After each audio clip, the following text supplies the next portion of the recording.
Yeah. How would you say that you can overcome like overthinking and anxiety? Good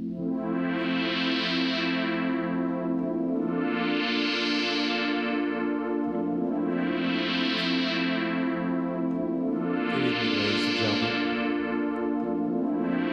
We are Motorcoat. Hope you guys enjoy this.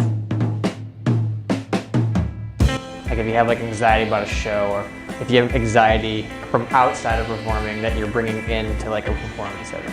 So many things, and that's a really awesome question because I struggled with that for a long time because I started to recognize that I did have influence over a space by my calm, excited, or anxious and depressed energy. You can tell that it can be thick, and sometimes the pressure of realizing that makes you freak out even more, increasing your anxiety, increasing your depression or your stress.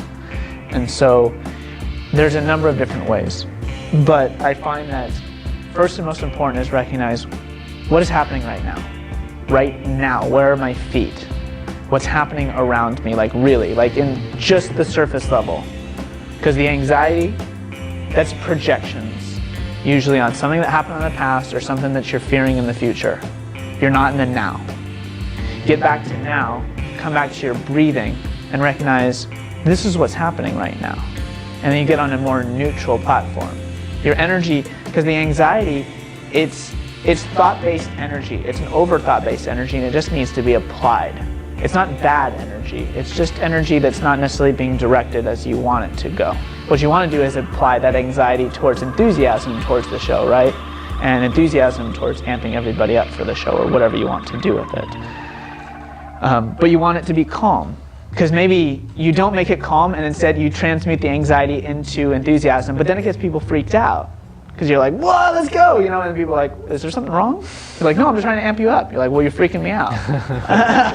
So it's like, be where your feet are first. Be where your breath is in the body. Come back into that neutral space.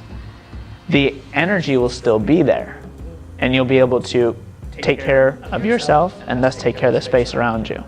And then you don't necessarily have to worry about what happens after that, because you know what you want for the band, you know what you want for yourself, you know what you want for the audience. Can you trust in yourself to deliver that? Because the anxiety is what's like, I can't trust myself. And then eventually you make an action that affirms that truth, and then if you're unlucky, you make a series of those and make a habit, and that's what really creates the anxiety, is a patterning of anxiety. All you really need to do is disrupt the pattern. And it's easy to disrupt the pattern by just recognizing, where's my breath, where am I right now? And just recognize, I'm in this space, there's people in this space, everyone's more or less cool, nothing bad is happening, I'm breathing, you know, maybe I could breathe a little bit more, oh yeah, well that feels better. Your anxiety is just going to eventually start to go further and further down. At a certain point of that sort of practice, there won't be anxiety anymore. You'll start to pick up on the people, foods, places, objects, things about yourself and your own body that you know connects you to that anxiety. You'll start to recognize it in that, once you get to that neutral space, you'll be like, oh, that's what caused me to feel like that. Or I was worried about that, and that's what was causing my anxiety.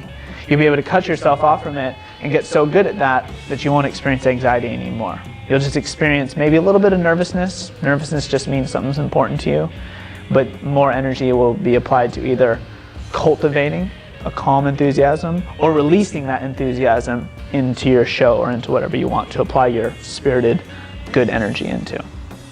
Is that? Yeah. That's just one of a few techniques, but I find that's the fundamental one. Be where your feet are. Be here. Be in the now. Okay. When you're in the now, you're not anxious. You're not depressed. And if you are at least being nurturing to that. You're giving yourself the attention in the relationship as if you were a best friend to yourself. Because if you're angst out about something, do you think a friend would come over and be like, don't be anxious. What the fuck's, what's wrong with you? Like, no, that's gonna make you more angst. Yeah. They're gonna be like, dude, it's cool. Like, don't worry about it. And you'll be like, oh, thank you. You can give that to yourself. Mm-hmm. Like, oh yeah, it is cool. And nothing much is happening here. It's just me, just